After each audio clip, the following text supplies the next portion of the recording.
Rosalie Harper hadn't slept more than 4 hours a night in nearly 6 months. By day, she cleaned offices. By evening, she waited tables. By night, she sat beside her 8-year-old son's hospital bed, praying the next phone call from the doctor wouldn't be the one that shattered her world. Every dollar she earned already belonged to someone else: the landlord, the pharmacy, the hospital. So when she spotted an expensive black leather wallet lying beside a rain-soaked bus stop, she picked it up with trembling hands. Inside was enough cash to change her life, enough to pay the rent, enough to buy groceries, enough to keep the lights on, enough to help save her little boy. For one brief moment, she closed her eyes. No one had seen her pick it up.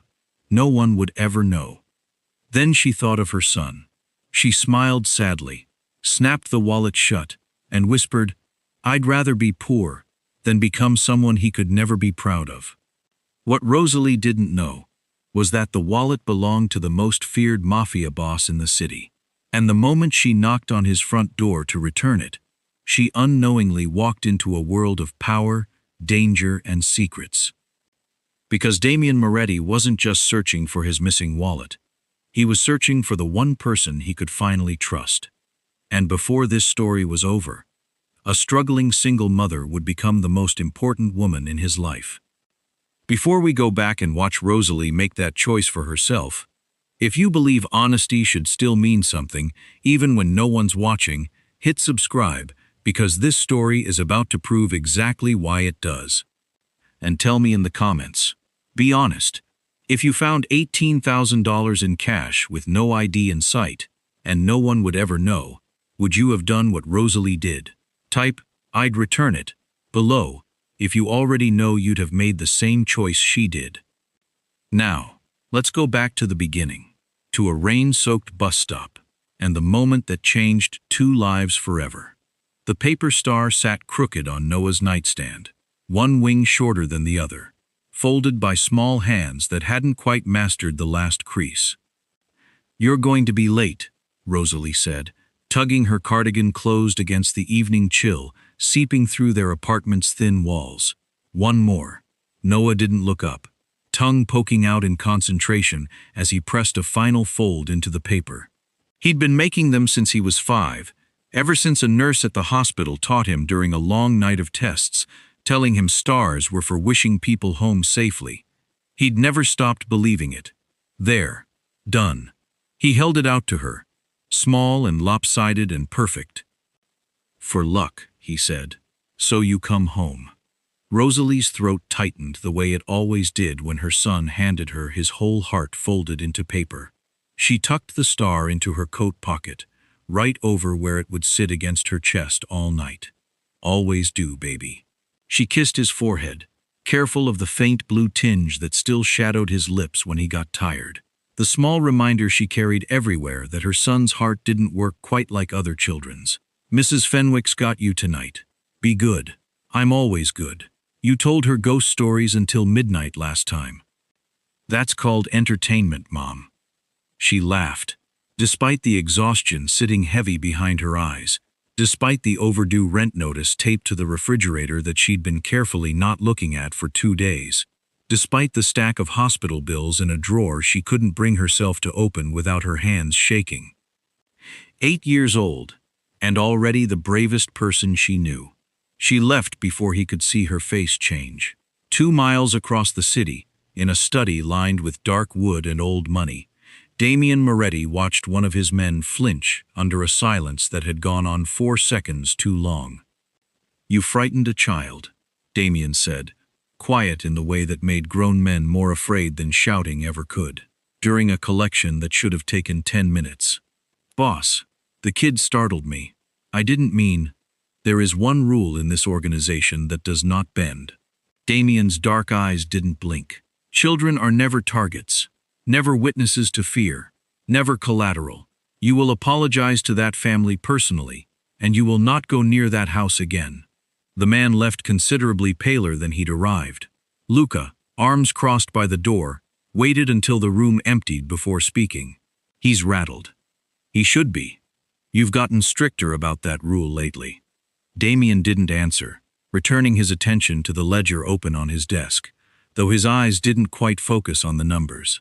He'd inherited an empire built by men who saw children as leverage, as means to an end, and he had spent 14 years quietly, deliberately unbuilding that particular cruelty, one rule at a time. Mrs. Rossi appeared in the doorway without knocking, the way only she was permitted to. "You've been in this office since 6 this morning." She set a cup of tea on his desk with the unshakable authority of a woman who'd been managing this household, and this man, since he was 12 years old. "You'll ruin your eyes before you ruin your marriage prospects. And God knows which one worries me more. I don't have marriage prospects, Agatha. Not with that attitude." She patted his shoulder on her way out, entirely unbothered by his glare. "Drink your tea." He drank his tea. He did not notice, until considerably later that night, that his wallet was missing from his coat pocket, lost somewhere between the car and the curb outside a downtown restaurant, in the kind of careless 5 minutes a man in his position could rarely afford.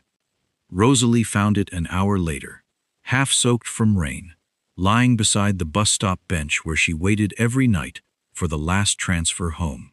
Black leather, heavier than it looked.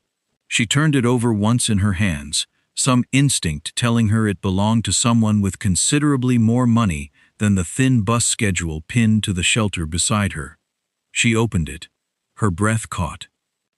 Cash, more than she'd seen in one place in years, folded thick against black cards embossed with names she didn't recognize but understood, somehow, meant power. No driver's license. No visible ID at all. Only a folded photograph tucked behind the cash, corners soft with age, of a man and woman she didn't know, smiling at a camera decades old. Enough cash to cover 3 months of overdue rent. Enough to pay off the hospital's collections department, the one that called every Tuesday at exactly 4 p.m., the one whose voice she now recognized before they finished saying hello. Enough, possibly, to buy Noah more time. She sat down on the wet bench, the wallet heavy in her lap, and let herself imagine it, just for a moment.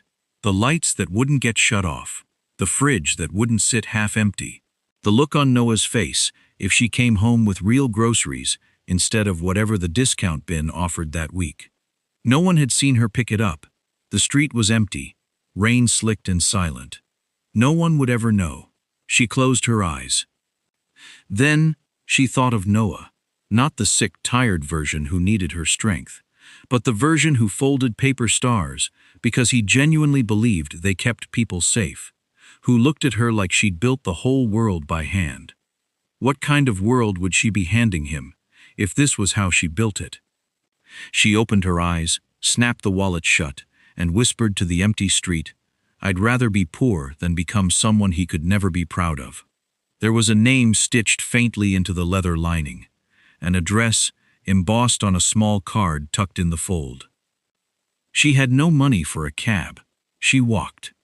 The gates of the Moretti estate rose out of the rain like something from a different world entirely.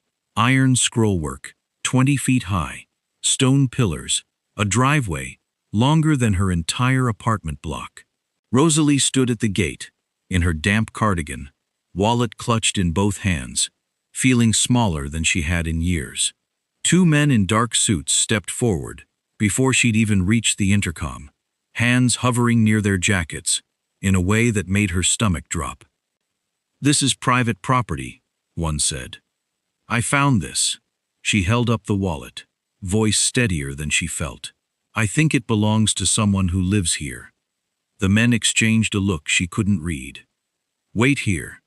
She waited, rain soaking through her sleeves, for what felt like a very long time, wondering if she'd made a terrible mistake, wondering if the smart thing would have been to simply mail it, wondering why some part of her had needed to hand it back in person, needed to see this through to the end herself. The gates finally groaned open. A man walked toward her from the house, tall, dark-suited, moving like every step had been calculated in advance, and something about his face, half-shadowed in the porch light behind him, made every one of the two guards straighten instantly to attention. Rosalie's stomach dropped for an entirely different reason. She didn't know his name yet, but she understood, with sudden and complete certainty, exactly what kind of man she'd just knocked on the door of. "You're the one who called about the wallet," Damien said, stopping several feet away, his eyes assessing her with a thoroughness that made her want to fold her arms across her damp cardigan. "I didn't call. I walked." She held it out, rain dripping from her sleeve. "It's all here. I didn't count it, but I didn't take anything either, if that's what you're wondering." "I wasn't wondering that. Everyone wonders that." Something flickered across his face. Not quite a smile, but close. He took the wallet slowly, and instead of opening it to the cash the way she'd expected, his thumb went straight to the fold at the back, checking for the photograph first. It was still there. Rosalie watched something in his shoulders loosen, some tension she hadn't realized he was carrying until it visibly left him. "My parents," he said quietly, almost to himself. "I don't have many pictures left of them." "I figured it mattered more than the cash." She shrugged, self-conscious now under his attention. "Photographs don't come back if you spend them." He looked up at her then, really looked, in a way that made her suddenly, acutely aware of her worn shoes and the rain in her hair and the fact that she hadn't slept properly in months. Most people would have kept the money. Most people don't have an 8-year-old asking what they did today. The words came out before she'd fully decided to say them, quieter than she meant. "I'd rather be broke and look him in the eye than fix everything with money that wasn't mine. My son deserves a mother he can be proud of." Silence stretched between them, the rain filling the space where neither of them spoke. "Thank you," Damien said finally, formal again, though something in his voice had changed. "I'd like to compensate you for your honesty. I didn't return it for a reward. I'm aware. That's precisely why I'm offering one." A ghost of dry humor crossed his face. "You've made this considerably more complicated than it needed to be." "You're welcome." She managed a tired smile. "I should get home." Long walk back. He didn't offer a car. Not yet. Some instinct telling him she'd refuse it exactly as firmly as she'd nearly refused to take a cent of his money. He simply watched her go, down the long drive, through the gates, into the rain-soaked dark, with an expression Mrs. Rossi, appearing silently at his shoulder, recognized instantly. "She's trouble," the old woman said, not unkindly. "No," Damien said, still watching the empty street where Rosalie had disappeared. "She's honest." Mrs. Rossi's eyebrows rose, but she said nothing further, filing the moment away, the way she filed away every small crack in the careful armor Damien had worn since he was 22 years old. Damien turned back toward the house, wallet still in hand, already reaching for his phone. Luca. His head of security appeared within seconds, as though he'd been waiting just out of sight the entire time. "Boss?" Damien's eyes lingered a moment longer on the empty gate. "Find out everything about her." The report landed on Damien's desk 2 days later, thin enough that he almost mistook it for incomplete. It wasn't incomplete. There was simply nothing to hide. Rosalie Harper, 33. 2 jobs. Office cleaning by day, waitressing most evenings. Occasional weekend shifts filling in wherever the schedule left gaps. No criminal record. No debts owed to anyone dangerous. Only the ordinary, crushing kind. Rent 3 weeks overdue. A stack of medical bills routed through 4 different collection agencies. A credit score that told a story of a woman perpetually 1 bad week from losing everything. And Noah Harper, age 8. A congenital heart defect that required ongoing specialist care she could barely afford on 2 minimum-wage jobs combined. Damien read the medical summary twice, something tightening in his chest he didn't examine too closely. She'd stood in the rain with $18,000 in her hands and walked it back to him anyway. "You're staring at that file like it insulted you," Luca observed from the doorway. "She sold her television last month. To pay for his medication." Damien closed the folder, and she still walked the money back. Some people are just built that way, boss. Not people I've met. He didn't tell Luca to stand down the investigation. He also didn't tell him to escalate it. Not surveillance. Nothing that crossed the line between concern and intrusion. Just enough to know, quietly, that she made it home safely each night. That the man from the collections agency didn't show up at her door in person. That whatever burdens she carried them without anyone standing close enough to help. He found himself, 3 days later, in a part of the city he had no legitimate reason to visit, watching through a diner window as Rosalie balanced 4 plates on one arm and still managed a warm smile for a table of tired construction workers who tipped in loose change. He hadn't planned to go inside. He went inside anyway. Noah was doing homework at the counter when Damien found an excuse, thin, transparent, utterly unconvincing even to himself, to linger past ordering coffee he didn't particularly want. "That's not going to work," the boy said, not looking up from a worksheet covered in fractions. "Excuse me? Your tie's crooked. If you're trying to look like you belong here, the tie's a dead giveaway." Noah finally glanced up, sizing Damien with the frank, unfiltered assessment only children seemed capable of. "You're the wallet guy." "I am. Mom said you were scary." "Am I?" Noah considered this seriously, the way he seemed to consider everything. "You don't look scary. You look tired. Like Mom looks." Something in Damien's chest cracked slightly at that, unprompted and unwelcome. "What's the fraction problem? I don't get denominators." 20 minutes later, Damien Moretti, feared by 3 rival families, a man who had ended arguments with a single look for over a decade, sat hunched over a diner counter, methodically explaining fractions to an 8-year-old using sugar packets as visual aids, while Rosalie watched from across the room with an expression she couldn't quite school into neutrality. "He's good with him," Mrs. Rossi said later that evening, when Damien recounted the afternoon with more detail than he'd intended, trying to sound casual and failing entirely. "I only helped with homework. You fixed his broken toy robot last week too. Don't think I didn't hear about that from Luca." Mrs. Rossi's eyes glinted with the particular satisfaction of a woman watching her predictions come true. "Careful, Damien. That little boy already looks at you like a hero." "I'm not anyone's hero. Tell that to the fractions." Damien didn't have a response for that. He simply drank his tea, and did not examine too closely why the warmth in his chest hadn't faded since he'd left the diner. The black SUV appeared behind Rosalie's bus 3 nights later, matching its speed exactly, turning when it turned, for 6 blocks straight.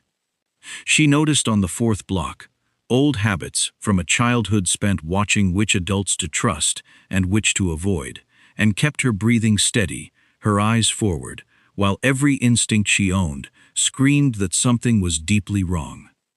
She got off 2 stops early, cutting through a lit parking lot instead of her usual dark shortcut, and didn't stop walking until she reached her building's front door with her key already in hand. The SUV didn't follow into the lot. It simply idled at the curb for a long moment, headlights cutting through the dark, before pulling away into traffic and disappearing. Rosalie stood on her own doorstep, heart hammering, telling herself it was nothing, a wrong turn, a coincidence, the kind of thing city living made you paranoid about, even when it meant nothing at all. She didn't quite believe herself. The rent notice disappeared from her refrigerator door on a Tuesday. Rosalie stood staring at the blank space where it had hung for 2 weeks, then called her landlord, who informed her, with visible confusion, that her account showed paid in full, 3 months, cleared that morning, no note attached. Her stomach dropped. The hospital called the next day, not the collections department, whose voice she knew better than her own mother's, but the billing office directly, informing her that Noah's outstanding balance had been resolved by an anonymous donor. Anonymous, she repeated into the phone, already knowing. By Friday, groceries arrived at her door, real groceries, fresh produce and meat she hadn't been able to afford in months, delivered by a service she'd never used, paid for by an account she couldn't trace. She marched to the Moretti estate that same evening, soaked through from rain again, considerably angrier than the last time she'd stood at those gates. "I don't want your charity," she told him, before he'd even fully opened the study door. "I don't recall offering any. My rent, the hospital, the groceries I definitely did not order." She crossed her arms. "You think because I returned a wallet, I'm now a project you can fix?" "I think," Damien said, unhurried, "that a good woman has been drowning for months, while everyone around her looked away, and I had the means to stop it."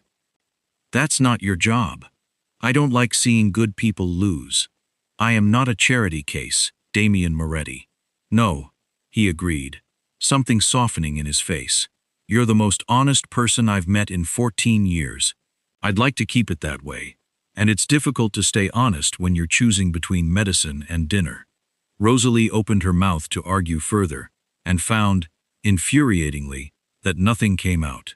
His logic was maddening precisely because it wasn't wrong, and the tenderness underneath it was harder to fight than any argument would have been.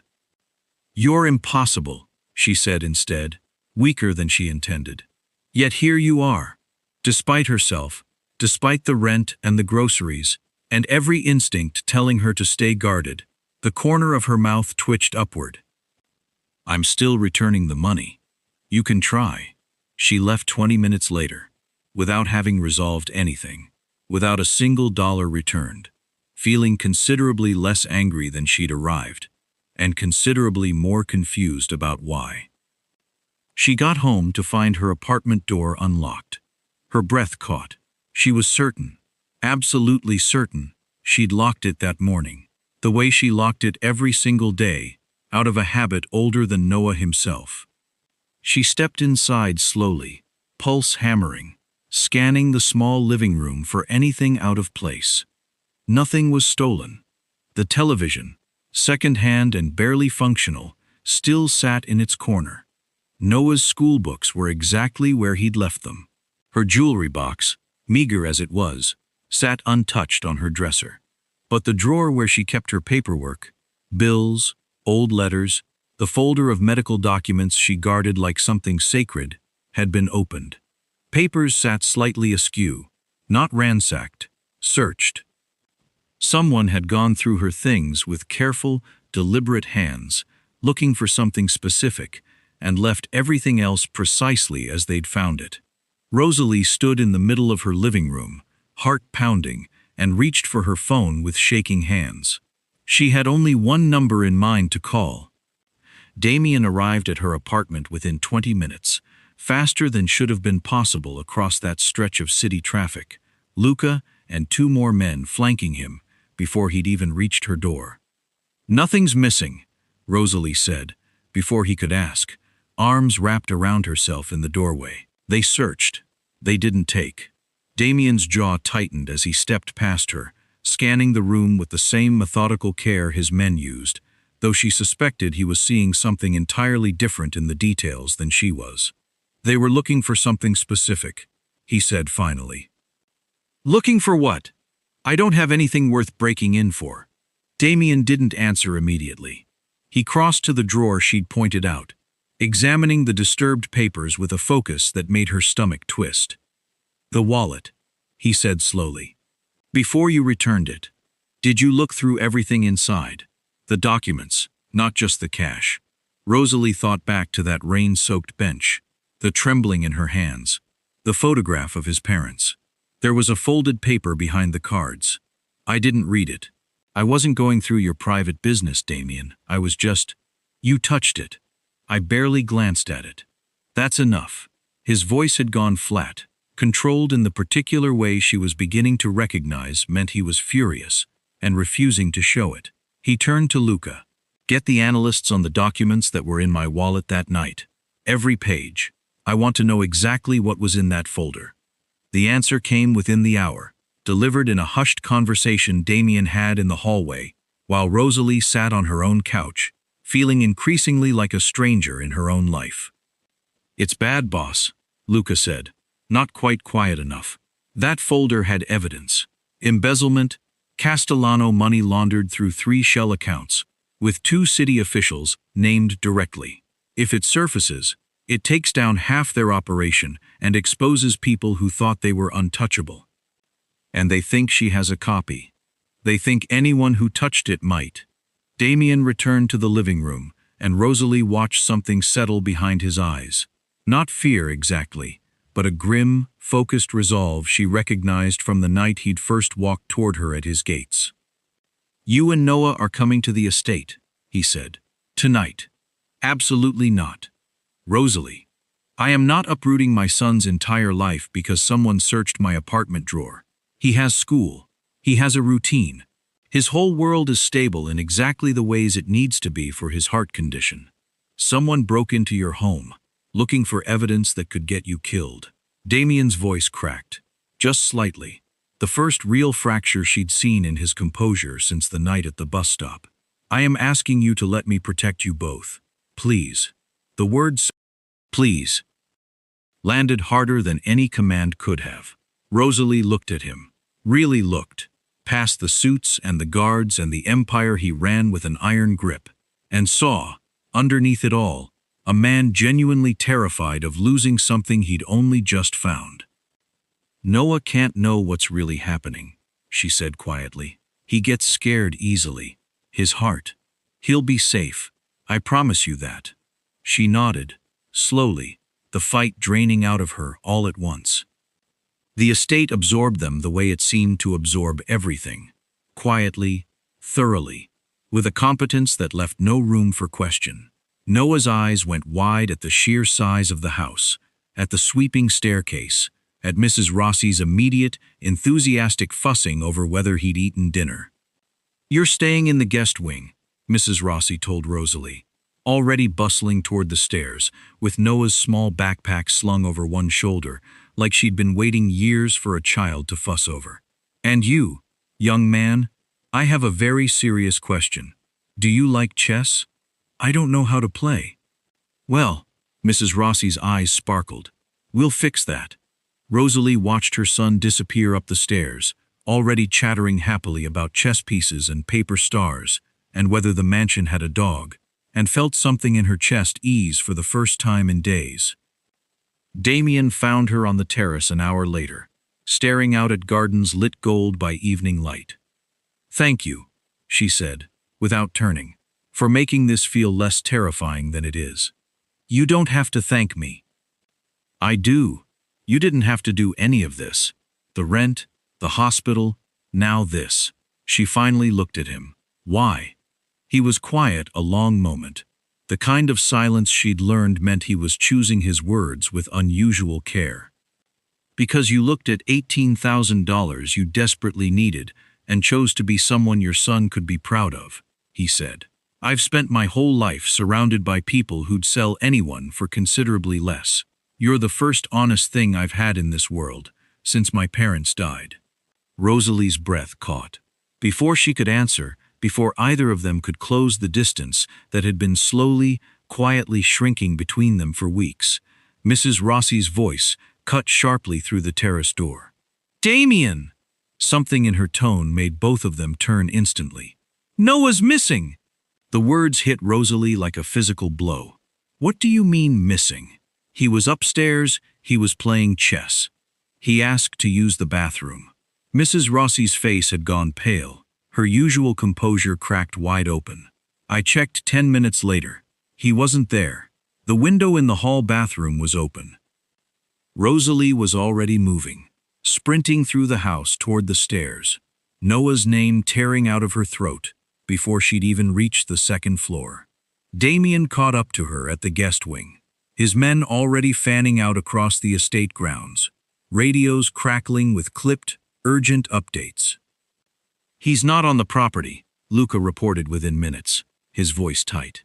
"Gate log shows no vehicles in or out in the last hour, which means someone got inside my perimeter." Damien's voice had gone dangerously quiet. "Check the outer wall. Every camera now." Rosalie stood frozen in the hallway, staring at the open bathroom window, at the small scuff marks on the sill that could only have come from someone lifting a small, frightened boy through it against his will. "This is my fault," she whispered. "I brought him here. I brought him into this. This is not your fault." Damien's hands found her shoulders, steady despite the fury radiating off him. "Look at me. We will find him." "How? You don't know where." His phone rang. The entire hallway went silent. Damien answered on the first ring, jaw set, and put it on speaker without being asked, his eyes never leaving Rosalie's face. Moretti, a man's voice, unfamiliar, calm in a way that made Rosalie's stomach turn to ice. "We have something of yours, or rather, something of hers. If you touch that boy, he's fine. Scared, understandably, but fine. For now." A pause, deliberate, cruel. "We're not interested in money, Damien. You've made that boring for us. We want you. A trade. You for the boy, and we'll consider the matter of your late accountant's missing documents finally settled." The line went dead before Damien could respond. Rosalie's knees nearly buckled. Damien caught her before she fell, one arm wrapping around her as the hallway seemed to tilt sideways beneath her feet. "They have him," she whispered. "They have my son." "I know." Damien's voice had gone somewhere colder and harder than she'd ever heard it. The voice, she realized, of a man about to burn down anything standing between himself and getting a child home safely. "Luca, boss?" They broke the only rule that matters. Damien's dark eyes had gone flat, absolute. "Children are never targets. What's the plan?" "We find him." Damien turned, already moving toward the stairs, pulling his phone back out, voice sharp with commands to men Rosalie couldn't see. "Pull every camera within 6 blocks of this house. Every associate connected to the Castellano operation. I want eyes on every warehouse, every safe house, every property those documents ever touched." Rosalie followed him down the stairs on unsteady legs, gripping the banister hard enough to whiten her knuckles. Noah's small paper star still tucked inside her coat pocket, where it had been since she'd left work that first rainy night. "For luck," he'd told her. "So you come home." She pressed her hand flat against her chest, against the crumpled paper beneath her coat, and made herself a promise fiercer than any fear she'd ever known. Whatever it took, whatever this house, this man, this dangerous world required of her, she was bringing her son home. The warehouse sat at the edge of the docks, windows boarded over with warped plywood, the kind of building the city had long since stopped bothering to remember. Rust bled down its corrugated walls in long orange streaks, and the single working floodlight above its loading door flickered like it, too, wanted no part of what was about to happen inside. Damien walked toward it alone, unarmed, hands visible, exactly as the voice on the phone had instructed. It was the hardest walk of his life. Behind him, 2 blocks back in the shadow of a shipping container, Rosalie stood pressed against cold metal, with Luca's hand firm on her shoulder, both of them watching through field glasses as Damien crossed the open lot toward the warehouse's loading door. "He shouldn't be going in there alone," she whispered. "He's not alone. He's just the only one they can see." Luca's voice was low, controlled, though his knuckles had gone white around the glasses. 6 men are already inside the perimeter fence, 3 more on the roof access. He wanted it to look clean for them. It won't stay that way. That doesn't make me feel better. It's not meant to. It's meant to be true. Rosalie said nothing further, her whole body a taut wire of fear, her eyes locked on the warehouse door as it swallowed Damien whole. Inside, the air smelled of salt water and motor oil and something colder underneath it. Fear, maybe, or the particular stillness of men who did this kind of business often enough to have stopped feeling anything about it. A dozen figures stood scattered across the concrete floor, illuminated by a single work light hanging from the rafters, and at the center of them, a man Damien recognized from Castellano's inner circle stepped forward with the easy confidence of someone who believed every card in this game already belonged to him. Moretti. Punctual. I respect that. The man spread his hands, almost friendly. Given the circumstances, Where's the boy? Patience. The man's smile didn't waver. He's safe. Scared. Understandably. 8-year-olds don't handle strange men and dark rooms particularly well. But unharmed. You have my word. Your word means considerably less than you seem to think it does. The man's jaw tightened, just slightly, before he gestured to a side door. 2 guards emerged a moment later, dragging a small figure between them. Noah, pale and trembling, his eyes wide with a terror no child should ever have to wear, but alive, whole. The sight of him nearly broke every ounce of Damien's careful composure. Let him go, Damien said. Now then we discuss whatever it is you actually want. That's not how a trade works, Moretti. You know that better than most men in this city. I know that you called this a trade because you wanted leverage, not because you actually intend to release a witness who could identify half your operation. Damien's voice stayed level, controlled, though every instinct in him screamed to close the distance to Noah immediately. So let's not pretend this ends with a handshake. Let the boy go, and I'll give you exactly 30 seconds to explain why I shouldn't have already buried this entire building. Something flickered in the man's eyes, the first real crack in his confidence. You're bluffing. Test it. The standoff stretched, taut and dangerous, every man in the warehouse suddenly aware that the balance of power in the room had shifted somewhere in the last 30 seconds without anyone quite noticing how. Then, the side door exploded inward. Damien's men poured through in a coordinated wave, precisely on the timeline he'd arranged the moment the ransom call ended. Smoke, gunfire, the deafening crack of flash grenades disorienting Castellano's men before they'd even registered the breach. Damien moved the instant chaos erupted, closing the distance to Noah in 3 long strides, shoving the boy behind an overturned pallet and covering him with his own body as bullets tore splinters from the wood above their heads. "Stay down," Damien said, voice steady despite his pulse hammering. "I've got you. I promise you, Noah, I've got you." Noah's small hands fisted into Damien's jacket, shaking violently, but he didn't scream, didn't bolt, just held on with the complete, desperate trust of a child who had already decided, somewhere in the last few weeks, that this man was safe. Outside, Rosalie had stopped being able to stand still the moment the shooting started. "Rosalie, wait!" Luca's hand closed around her arm, but she was already moving, twisting free with a strength born entirely of panic, sprinting for the side entrance while he swore behind her and radioed for cover. She reached the doorway just as a guard rounded the corner toward her, weapon raised, and froze, every nerve in her body screaming, until one of Damien's men dropped him from behind with brutal efficiency before he could fire. "Inside! Go! Go!" the man shouted, and Rosalie didn't need telling twice. She found them behind the pallet, Damien's shoulder dark and wet, where a round had grazed him, Noah pressed against his chest, both of them alive. "Mom!" "I'm here, baby. I'm here." She dropped to her knees, pulling her son into her arms with a sob that tore straight from her chest, while Damien kept his body angled protectively around them both, watching the warehouse floor with the sharp, focused calm of a man who hadn't yet allowed himself to feel anything but the job in front of him.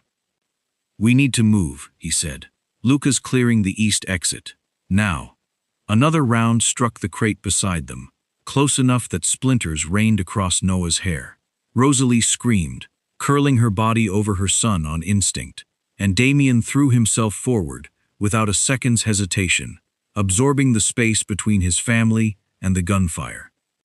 They made it to the east exit in a controlled, desperate sprint, Damien's men falling into disciplined formation around them, laying down cover fire in careful, practiced bursts until the heavy door slammed shut behind them, and the cold night air hit their lungs like something new. Mrs. Rossi was already waiting on the estate's front steps when they arrived, wringing a dish towel in both hands, and the sound she made when Noah ran into her open arms was somewhere between a sob and a prayer. "You beautiful, brave boy," she murmured into his hair, rocking him gently. You beautiful, brave boy. You're safe now. You're home. Damien stood at the edge of the driveway, breathing hard, watching Rosalie hold her son like she'd never once let go again, and allowed himself, finally, to feel the full weight of how close he'd come to failing the only promise that had ever truly mattered. Luca approached quietly a few minutes later, a folder tucked under one arm, his expression grim enough that Damien's relief curdled instantly into dread. Boss. We pulled documents from the warehouse office during the breach. Luca's jaw was tight. You need to see this before anyone else does. Damien opened the folder beneath the porch light and felt something cold settle deep into his chest as he read the name attached to a year's worth of wire transfers that had quietly, methodically fed information straight into Castellano's hands.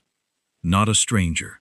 Not an outside threat he could simply eliminate and move past. Someone who had sat at his own table for over a decade. It can't be him, Damien said quietly, staring at the name typed cleanly at the top of the page, refusing, for one full moment, to let the truth land. The trail's clean, boss. Timestamps match every leak we've had over the past year, right down to the day Rosalie returned your wallet. Luca's voice was careful, quiet with the particular gentleness of a man delivering news he knew would cut deep. He's the one who told Castellano's people she might have copied the documents. He's the reason any of this happened. Damien closed the folder slowly, his face going very still. The stillness Rosalie had learned, over these past weeks, meant something dangerous was moving beneath the surface.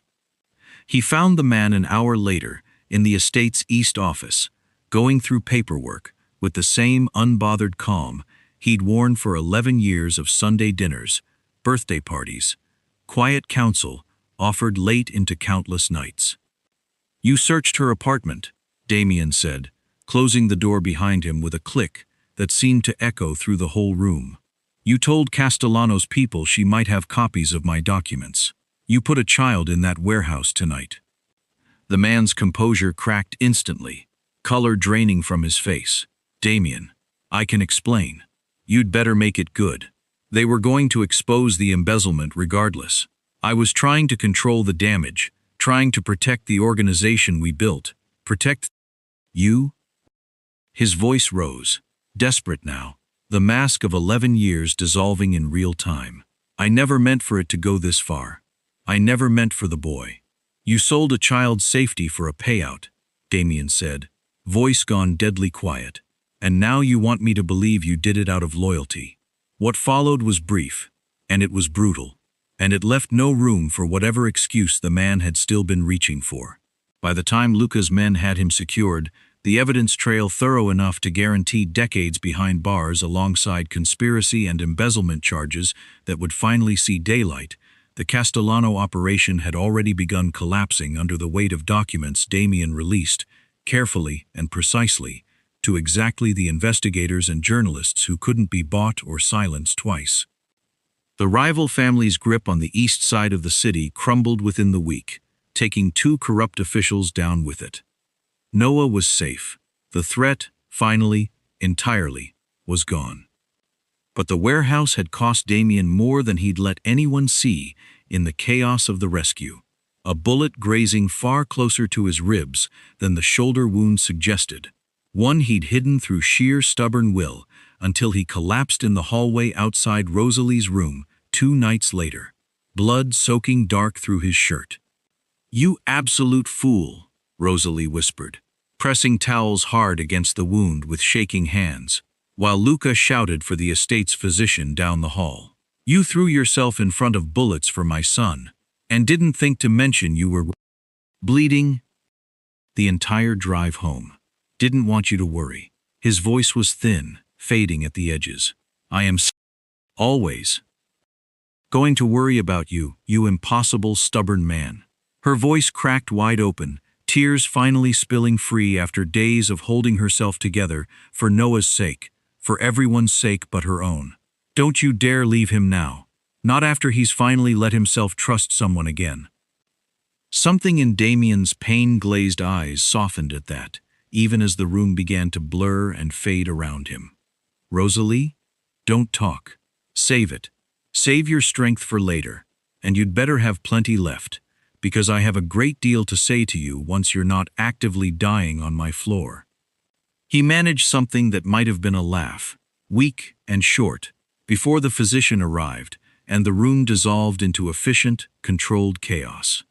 He recovered, in the end, though it took 3 days of fever, and Mrs. Rossi hovering at his bedside, with a ferocity that brooked no argument from anyone, physician included. "I've watched that boy become a man," Mrs. Rossi told Rosalie quietly on the second night, the two of them keeping vigil together in the dim, lamplit room, while Damien slept fitfully. 15 years since his parents died, and I have never once, not once, seen him let anyone close enough to matter." Her eyes glistened, catching the low light. Until that boy of yours." Rosalie said nothing for a long moment, watching the slow rise and fall of Damien's chest, exhausted and terrified, and something else entirely.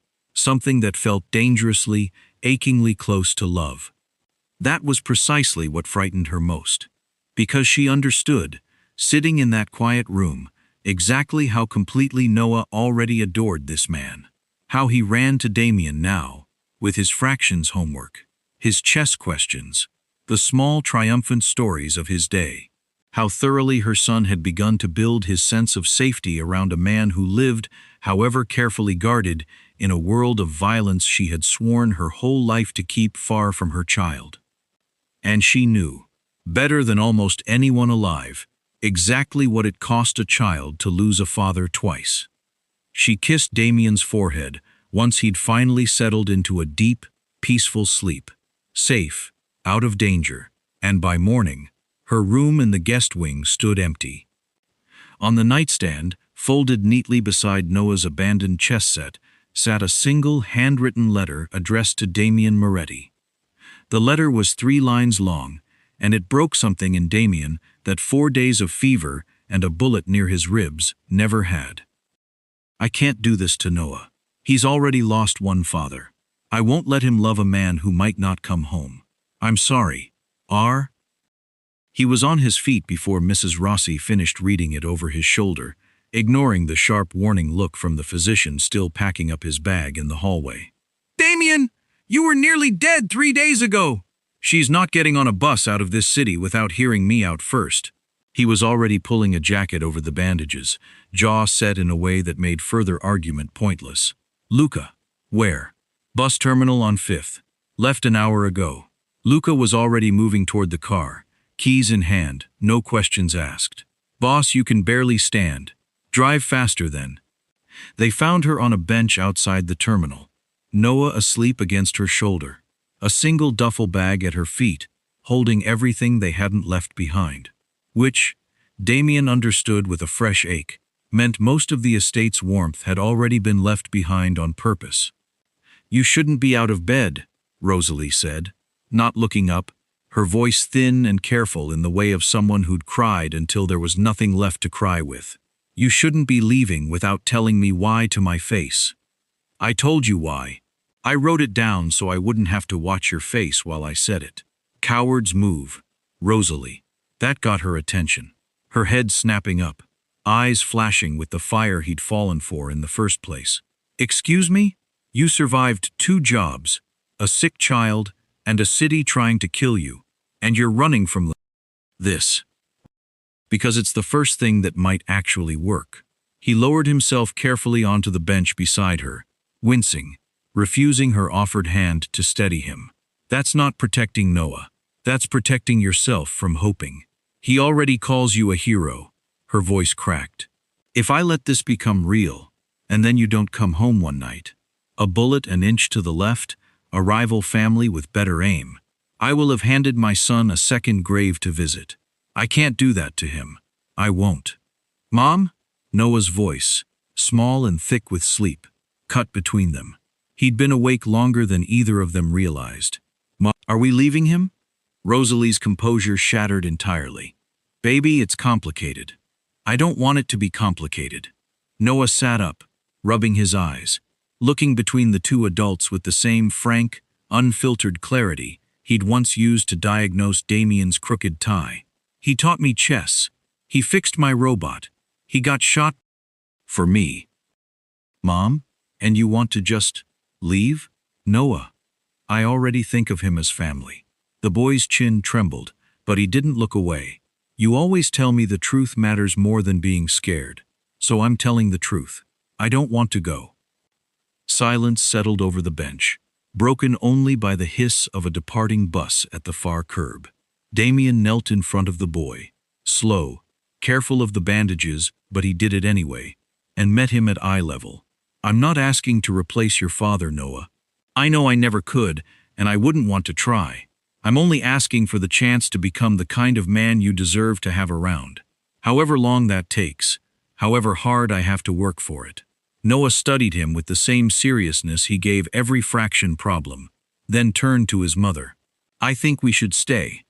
Rosalie looked at her son, then at the man kneeling in front of them both, pale, bandaged, stubborn enough to check himself out of a sickbed rather than let her walk away without a fight, and felt the last of her resolve give quietly out from under her. I'm still scared, she admitted, barely above a whisper. I know. Damien reached for her hand, and this time she let him take it. So am I. I've been scared since the night you handed my wallet back, and I realized I'd rather lose everything in it than lose you. She let out a wet, disbelieving laugh. That is, without question, the worst line I have ever heard. You're impossible. Yet here you are. The words came out soft, worn smooth from weeks of use, meaning something entirely different now than they had the first time. They didn't go back to the estate that night. Not yet. Damien insisted on walking them the 2 blocks to a small park near the terminal instead.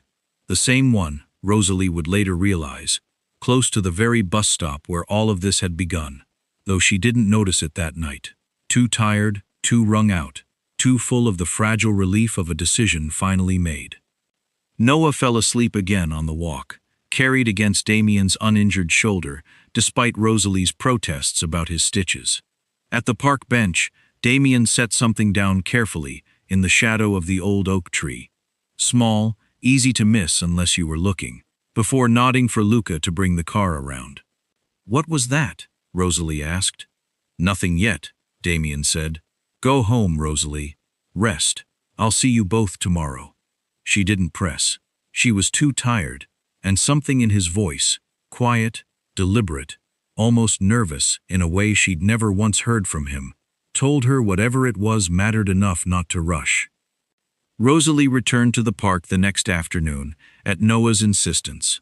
He wanted to feed the ducks by the pond, he said, though she suspected Mrs. Rossi had orchestrated the outing with rather more intention than a bag of stale bread required. That was when she saw it. Sitting on the same bench, in the same spot, beneath the same old oak tree, a black leather wallet. Her breath caught.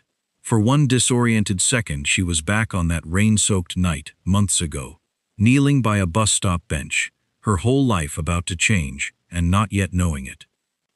You have got, she said slowly, turning to find Damien standing a few feet away, hands in his pockets, wearing an expression she'd never seen on him before, something almost bashful, entirely unguarded, to be the single worst person in this city at holding onto a wallet. Only when I need an excuse to see you. He nodded toward it. Open it. Her hands weren't quite steady as she picked it up, heavier than she remembered, the leather worn soft at the corners, in a way that told her this wasn't the same wallet at all, but one that had clearly been carried close for years. No cash inside. No black cards, no folded documents, no photograph tucked in the back fold. Only a ring, sitting in a small velvet slot that had, she realized, been custom-fitted to hold exactly that and nothing else. Damien, I know what it costs you to let someone in. His voice was quieter than she'd ever heard it. None of the calm command he wore like armor everywhere else. I know what it means that you're doing it anyway. I'm not offering you safety, because I can't promise that. Not honestly. Not in the world I live in. I'm offering you a life where you never again have to choose between honesty and survival. Where Noah never has to fold another paper star hoping the people he loves come home.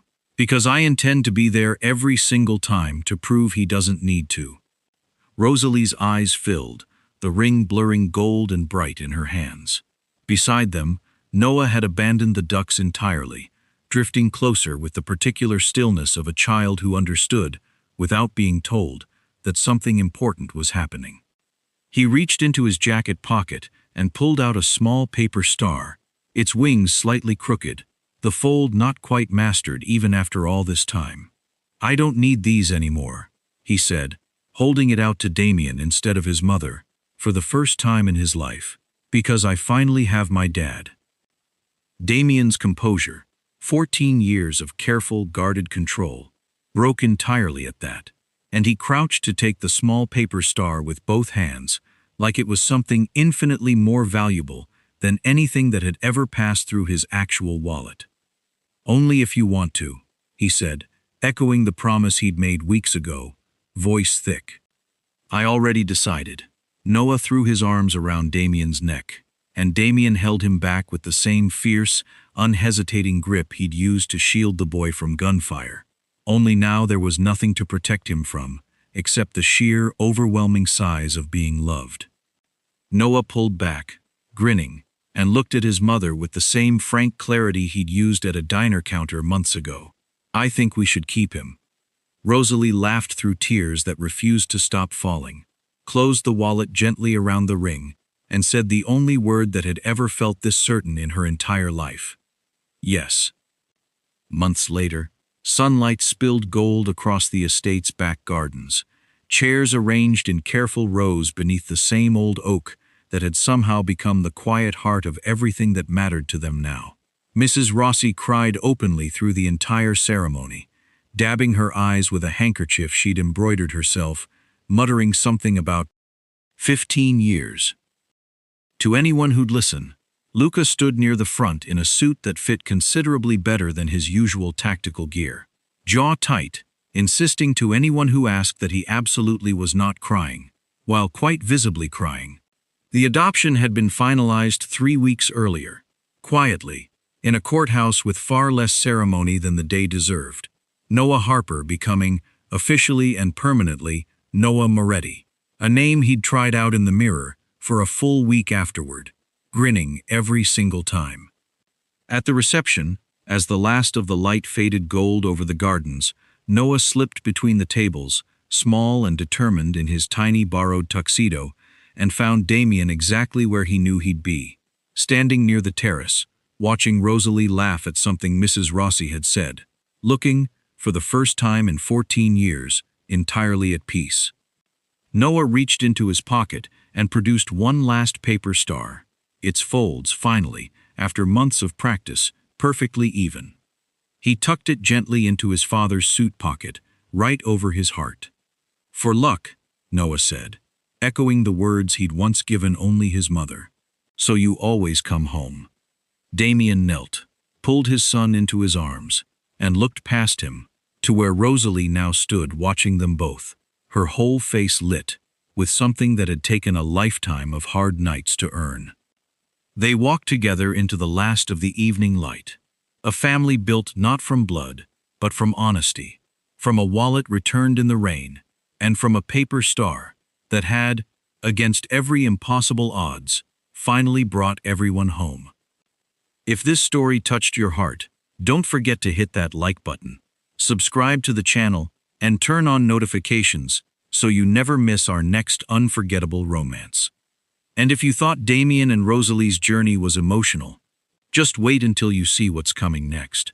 Imagine a mafia boss so feared that his 2 vicious pit bulls have attacked every woman who ever tried to get close to him. Yet the moment a poor maid reaches out to them, the dogs stop growling. They wag their tails.